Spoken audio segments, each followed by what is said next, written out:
Bien amigos, hoy es viernes, un día que Andares comúnmente no sale porque las columnas son de lunes a jueves el programa, pero hoy teníamos un programa especial hablando de la reforma de la seguridad social o esta pretendida reforma de las jubilaciones, en fin. Hay varios titulares de esta reforma. Tenemos ahora, primera hora, en línea ya a Ramón Ruiz, director en representación de los trabajadores. Buenas tardes, Ramón, gracias por estar ahí. Buenas tardes, un gusto estar en contacto con ustedes para hablar de un tema tan importante como es la seguridad social, aunque estamos frente a una reforma jubilatoria y no una reforma de la seguridad social. Hemos escuchado a muchos actores políticos de diferentes partidos políticos decir que es necesaria una reforma de la seguridad social. Pero esto que tenemos hoy arriba de la mesa no es una reforma de la seguridad social, es una reforma jubilatoria. La seguridad social es mucho más que jubilaciones y pensiones. La seguridad social tiene que ver con otros componentes que protegen a las personas desde antes de nacer, durante toda su vida laboral, durante su vida de retiro e incluso cuando la persona fallece, también está presente la seguridad social protegiendo a los familiares que quedan en situación de vulnerabilidad. Sí, hay algunas cuestiones que están planteándose, que particularmente la gurizada y algunos que no nos toca todavía o ya nos tocó, pero que todavía no nos jubilamos y que va a ser por allá para dentro de 15 o 20 años. ¿Es cierto eso que se dice que se va a trabajar, aprobándose esta reforma jubilatoria tal como está, se va a trabajar más y se va a ganar menos, se va a cobrar lo mismo? Y yo creo que, el gobierno plantea de que va a lograr bajar la trayectoria del gasto en el mediano y largo plazo. O sea que va a lograr que se destinen menos recursos para la seguridad social.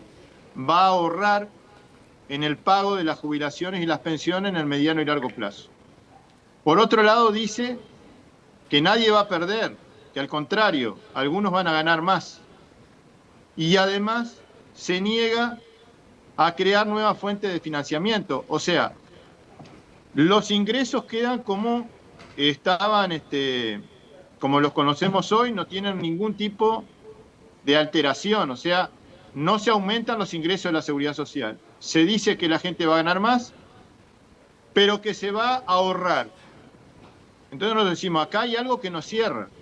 Si no se incrementan los recursos para la seguridad social, es imposible ahorrar y aumentar las jubilaciones. Nosotros, producto de un estudio con rigurosidad técnica, llegamos a la conclusión de que hay muchísimos trabajadores que se van a perjudicar con esta reforma jubilatoria. ¿Por qué? Porque hoy una persona cuando se jubila, para calcularle el monto básico jubilatorio, se tienen en cuenta 20 años de su vida laboral. Y con esta reforma se van a tener en cuenta 25 años de su historia laboral. Quiere decir que ese promedio va a ser más bajo. En segundo lugar, hoy una persona que se jubila con 65 años de edad y 30 años de trabajo, se jubila con un 55% de tasa de reemplazo. Es decir, de ese promedio que hoy se calcula sobre 20 y se va a calcular sobre 25, se le aplica un porcentaje para pagarme la jubilación. Ese porcentaje hoy, repito, con 65 y 30 años, es de un 55%. Es decir, que hoy la gente a esa edad y con esos años de trabajo cobra un 55% del promedio. Y se está proponiendo un promedio más bajo y aplicarle en lugar del 55, un 45%. Es decir, que esa persona se va a jubilar con 10 puntos menos de jubilación. O sea, con una rebaja de más de un 10%. Por eso nosotros decimos que hay personas, muchas personas, que van a trabajar más, que van a aportar más, que se van a retirar más tarde y que van a cobrar menos jubilación. El BPS actualmente, además, se tiene que seguir sosteniendo, o con esa época, todas las demás prestaciones que brinda el Banco de Previsión Social a nivel nacional, a nivel de diferentes capas sociales del país, ¿se verán afectadas, supuestamente, según tu opinión, o no? Bueno, estamos hablando para el 2050, ¿no? Sí, nosotros tenemos que ver lo siguiente también. Los efectos de esta reforma, o sea, el impacto más importante que van a tener estos cambios, se van a producir por lo menos dentro de 20 años. Entonces nosotros decimos, ¿qué apuro hay para aprobar esto con tanta, yo diría, urgencia, si los impactos más importantes de esta reforma, los que realmente van a afectar a los trabajadores, pero además también las finanzas del BPS, o sea, ahí se va a empezar a atender el tema financiero más importante del BPS. Bueno, si va a ser dentro de 20 años, ¿por qué se quiere con tanto apuro aprobar esta reforma jubilatoria?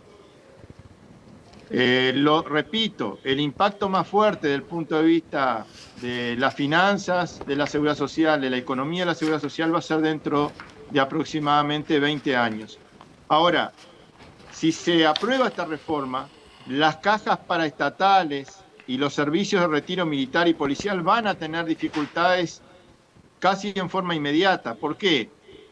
Porque se introduce para estas cajas lo que ya existe en el BPS, el ahorro individual privado.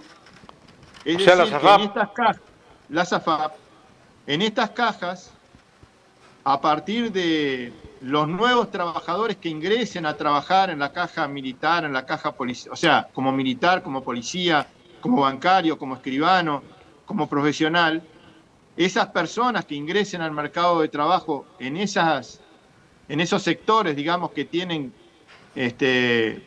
institutos de seguridad social, van a estar obligados a estar afiliados en una FAP. Entonces van a aportar un 10%. Pero eso no era, perdón Ramón, pero eso no era cuando uno ya tenía determinado nivel de ingresos, aportaban sí, la FAP. Hoy lo que está vigente es que para estar obligado tengo que tener un salario de casi 80.000 pesos. O sea, para estar obligado. Si tengo un salario inferior no estoy obligado. Pero la ley que se está proponiendo, el proyecto que se está proponiendo, dice que los nuevos trabajadores que ingresen al mercado de trabajo van a tener la obligación de estar afiliados a una FAP. Ya no va a ser voluntario. Y en el caso de las cajas que todavía no tienen AFAP, esto significa resignar una buena parte de su recaudación. Porque esos nuevos puestos de trabajo, en lugar de aportar todo el Montepío a la caja, van a aportar un 5% para la FAP y un 10% para la caja. Entonces, todas las proyecciones... ¿También las cajas paraestatales tienen que aportar ese 5% a las AFAP? ¿Es obligatorio? Y sí, porque el trabajador va a estar obligado y una parte de su aporte va a ir para la FAP y lo que queda, o sea, un 5% va a ir para la FAP y un 10% va a ir para la caja militar, para la caja policial. Es decir, que van a recaudar menos, pero van a tener que cumplir con las obligaciones que tienen. Esto es muy parecido a lo que le pasó al BPS cuando se crearon las AFAP. El BPS recaudó menos, pero tuvo que pagar todas las obligaciones que tenía. Entonces, ahí eso afectó las finanzas del Banco de Previsión Social. Y la caja de profesionales, la caja notarial, la caja bancaria, bueno, ni qué hablar que el servicio de retiro policial y militar, que hoy, por ejemplo, la caja policial recibe más de 100 millones de asistencia financiera y la caja militar recibe más de 450 millones de asistencia financiera. Bueno, con esta medida de privatizar de introducir la privatización en estas cajas, van a tener más dificultades y van a necesitar más asistencia financiera. Entonces, nosotros estamos planteando que esta reforma es injusta porque la gente va a tener que retirarse más tarde, va a aportar más, va a trabajar más y va a cobrar menos, pero los profesionales están en contra de esta reforma porque va a agravar los problemas que tiene ya la caja de profesionales.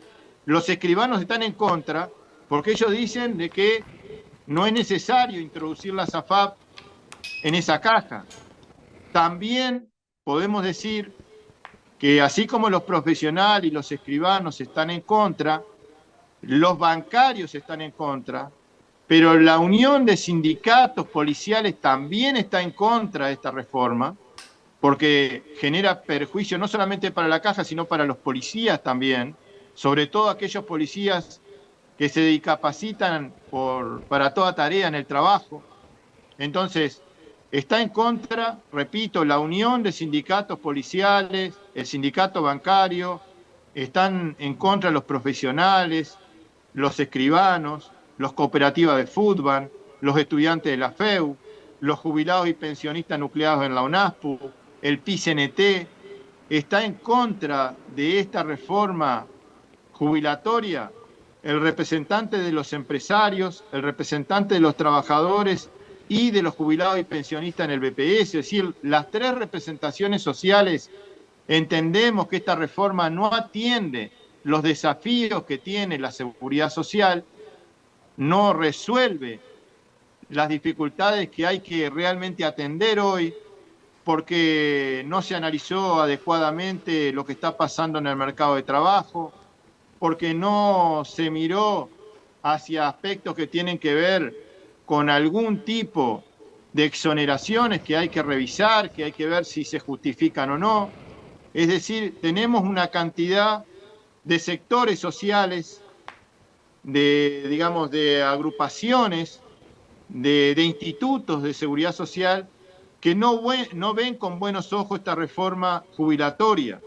Pero además, podemos agregar a toda esta lista al Movimiento por un Solo Uruguay, que apoyó inclusive las candidaturas de algunas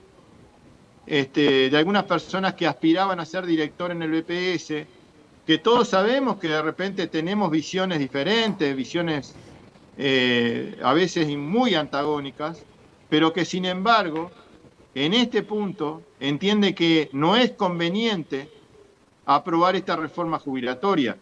Y convengamos de que Un Solo Uruguay y el PICNT tienen muchas diferencias.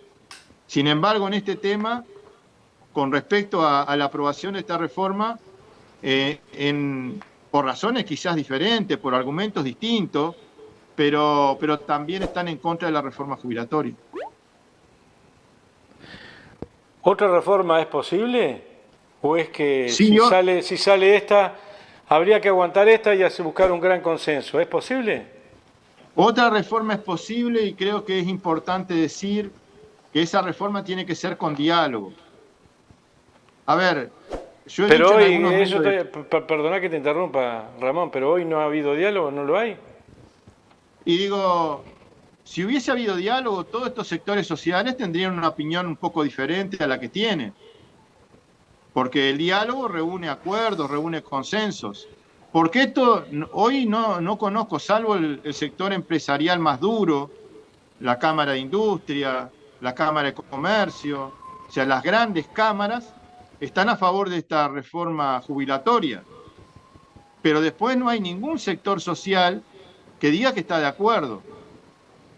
No hubo el diálogo suficiente porque los sectores sociales están con una posición muy crítica sobre esta reforma, pero además, una demostración de que no hubo diálogo es que dentro de la propia coalición de gobierno no se ponen de acuerdo.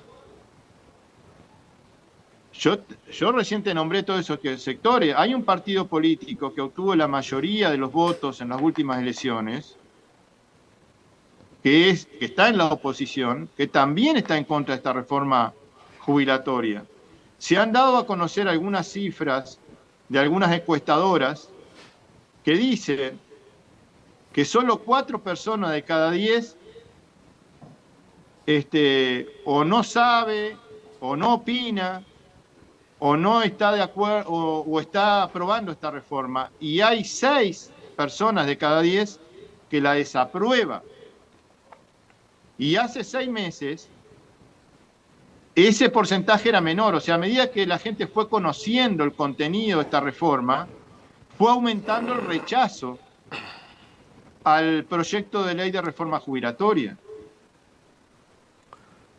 ¿Por qué, habiendo tanto abanico de organizaciones y de organizaciones y gente no organizada que está en contra, el gobierno de coalición sigue adelante? ¿Cuál sería el motivo? Si incluso no lo afecta directamente hoy, no entraría en... la reforma no entraría en este gobierno. Y creo que justamente eso que tú estás diciendo sería una muy buena pregunta para alguien del Poder Ejecutivo, ¿no?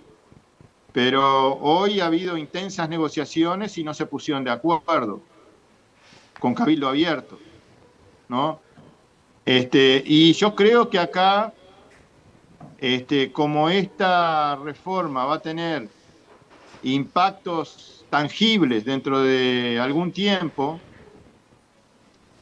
es preferible quizás alguno haciendo algún tipo de cálculo electoral, entiende que es preferible votarla ahora porque esto, digamos, en el corto plazo no va a tener, digamos, yo diría, impactos demasiado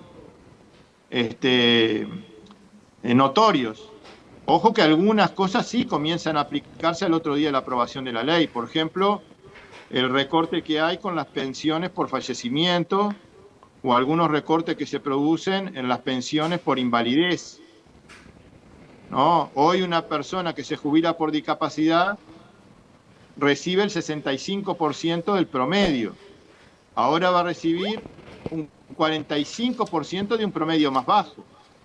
Por lo tanto, también con esta reforma se ahorra con los jubilados y se ahorra con los pensionistas, se ahorra con la gente que más necesita.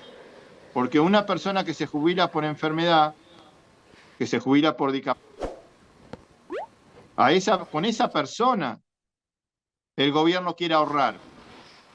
Entonces, nosotros decimos que otra reforma de la seguridad social, no reforma jubilatoria, es posible con diálogo, para reunir los mayores consensos sociales y políticos, porque se necesita, para transformar la seguridad social, se necesita apoyo de los sectores sociales y de todos los sectores políticos. No es lo mismo una mayoría ajustada que un consenso político.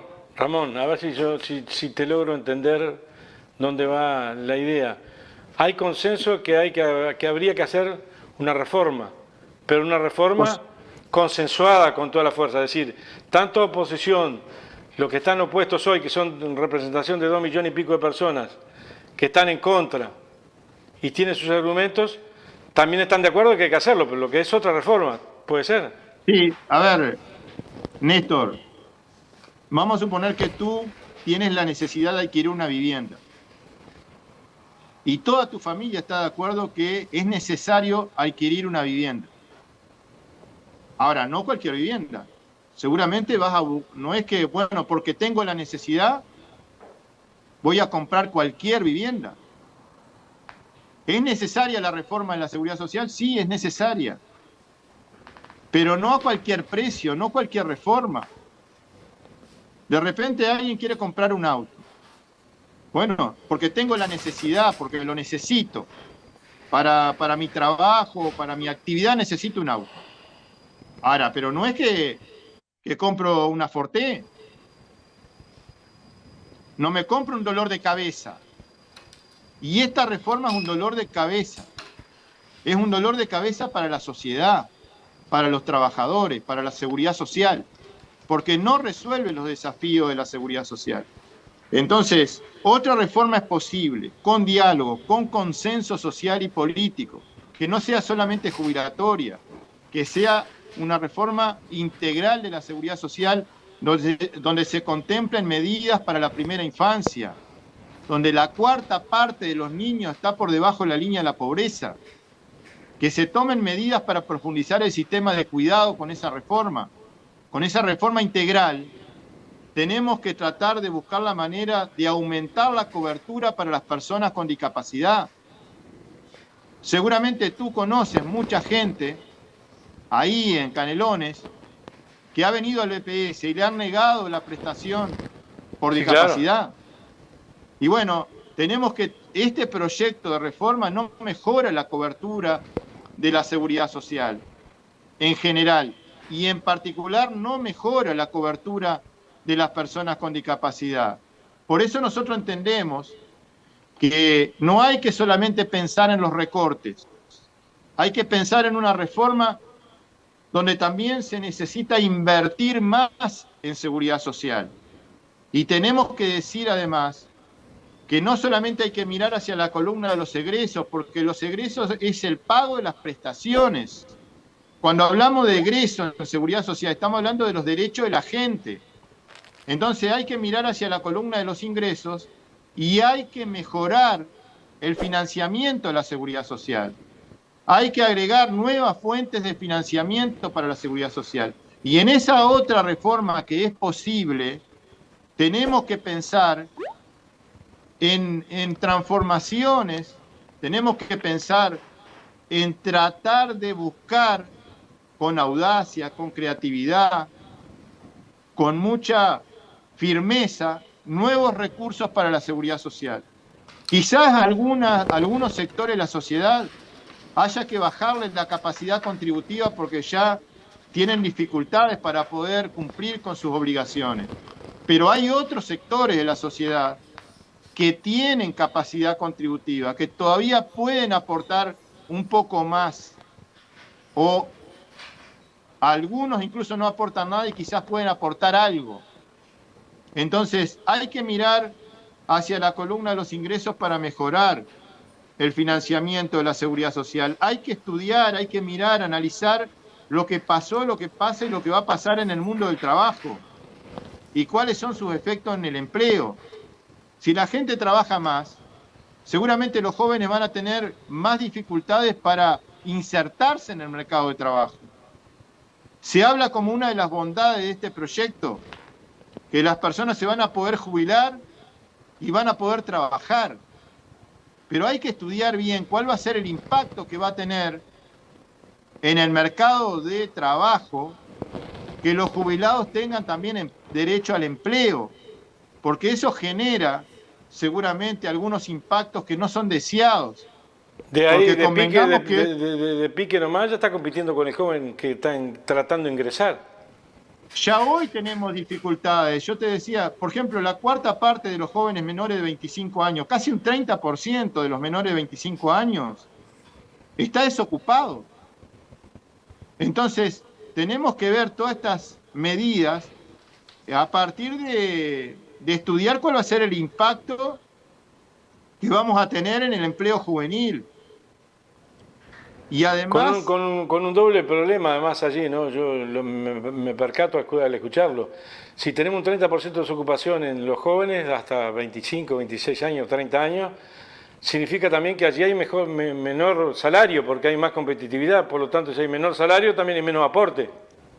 Pero por supuesto, y en esa reforma tenemos que incluir, como te decía, la discapacidad, los cuidados, pero me detengo en la infancia. Si nosotros no tomamos medidas ahora desde la seguridad social y desde otros organismos del Estado para sacar a esos niños de la pobreza, esos niños se van a desarrollar en esa situación de vulnerabilidad y su desarrollo, lo que va a impactar luego cuando esos niños dentro de 20 años sean los que van a tener que financiar las futuras jubilaciones, esos niños van a tener un empleo precario por la situación en la que se desarrollaron, van a tener un empleo precario que seguramente va a ser por un bajo salario, y si tienen un empleo precario que a veces trabajan, a veces no, otras veces están en la informalidad, y cuando trabajan formalmente ganan muy poco, esos trabajadores de empleos precarios que ganan muy poco, aportan muy poco a la seguridad social. Y vamos a tener dentro de 20 años la necesidad de volver a reformar porque los recursos de la seguridad social no van a alcanzar. Por eso es urgente tratar de invertir más en la primera infancia para poner a esos jóvenes, para darle a esos jóvenes las herramientas necesarias para darle más oportunidades, para darle mejores condiciones de vida ahora, pero para que después puedan ser trabajadores calificados, trabajadores que puedan tener un empleo decente, un empleo digno, que no solamente resuelva sus necesidades,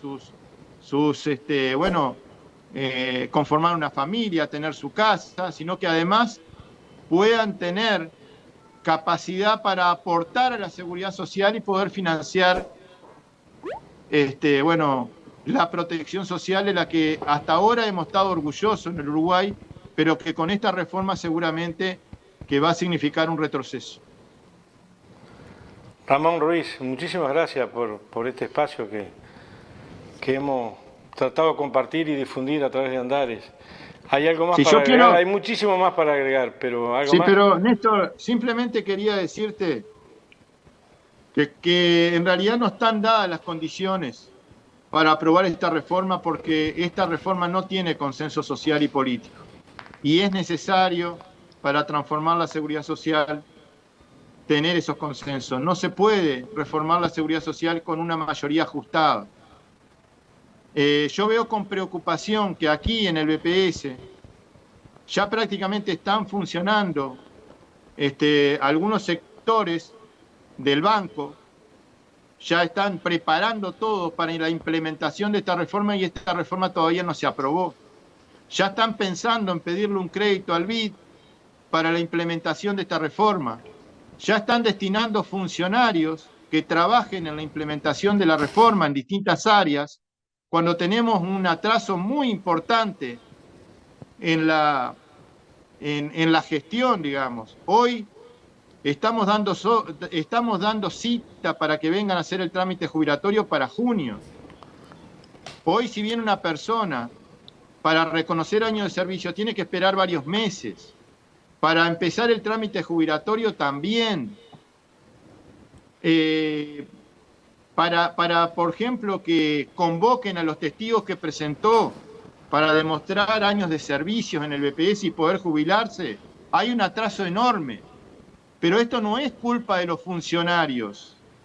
Esto es porque tenemos poco personal. Hoy el BPS tiene aproximadamente 400 funcionarios menos que los que tenía antes que asumiera este gobierno. Estamos hablando de prácticamente el 10% de los funcionarios y no se han tomado la cantidad de funcionarios para poder compensar esa pérdida de recursos humanos que tenemos. Y yo les puedo asegurar a la población que si hay menos funcionarios, va a haber más atraso en los trámites que la ciudadanía hace frente al Banco de Previsión Social. Por eso es que en el directorio del BPS estamos reclamando que hay que contratar más funcionarios y que hay que resolver el tema de esos atrasos. Muchas gracias, Ramón. Bueno, gracias a ustedes. Y a las órdenes, utilícenlo de la mejor manera como se entienda, bien entendido. Esperamos que nos llamen y difundir. Bueno, muchísimas gracias y ojalá que ustedes puedan entrevistar también otras voces, porque me parece que nosotros, por supuesto, que tenemos una opinión, pero del diálogo tenemos que escucharnos, tenemos que escuchar al otro y tenemos que tratar de aportar para lograr los mayores consensos sociales, y creo que este medio de comunicación cumple una función fundamental para tratar de informar a la población sobre el contenido de esta reforma que es injusta y que no es solidaria. Y que si se espera 2 años más, seguramente habrá consenso generalizado, porque va a entrar otro gobierno dentro de 2 años. Bueno, ojalá que sea cual sea el gobierno que entre. Exacto. Si no se aprueba ahora, sea cual sea, ojalá que convoque a un diálogo, que escuche a la gente que escuche a la gente que trabaja, a la gente que conoce, a la gente que no solamente recibe prestaciones, sino que además ayuda a financiar la seguridad social. Hay que recurrir a la gente porque la gente va a facilitar la aprobación parlamentaria de una reforma si hay consenso social. Así que te agradezco mucho y ojalá que las autoridades recapaciten y que entiendan que no están dadas las condiciones para aprobar esta reforma jubilatoria, que tenemos que buscar la manera de construir una propuesta que reúna los mayores consensos sociales y políticos. Muchas gracias. Gracias a ti, te comento rápidamente que inmediatamente de ti interviene otro director del BPS, en este caso Pereira. Bueno, muchísimas gracias. A veces tenemos cierto preconcepto y pensamos que los directores sociales estamos en veredas diferentes. Y es cierto que en algunas oportunidades tenemos visiones distintas, posiciones distintas, pero en otras muchas oportunidades también coincidimos. En el directorio del BPS, algunos de los asuntos se votan por unanimidad, otros asuntos se votan con los 3 directores sociales en una posición y los directores políticos en otra. Y hay votaciones en las que Ramón Ruiz es el único voto por la posición y votan 6 directores por otra posición. O sea que todos los miércoles cuando se reúne el directorio hay una experiencia de diálogo social y no siempre el representante de los trabajadores está enfrentado al representante de los empresarios. Algunas veces sí y otras veces coincidimos porque lo que queremos es que el BPS funcione mejor. Y por eso es que muchas veces hacemos los mayores esfuerzos por reunir, por unir, por conseguir esos consensos que tanto reclamamos para esta reforma. Gracias nuevamente. Hasta luego. Bueno, hasta luego y buena jornada.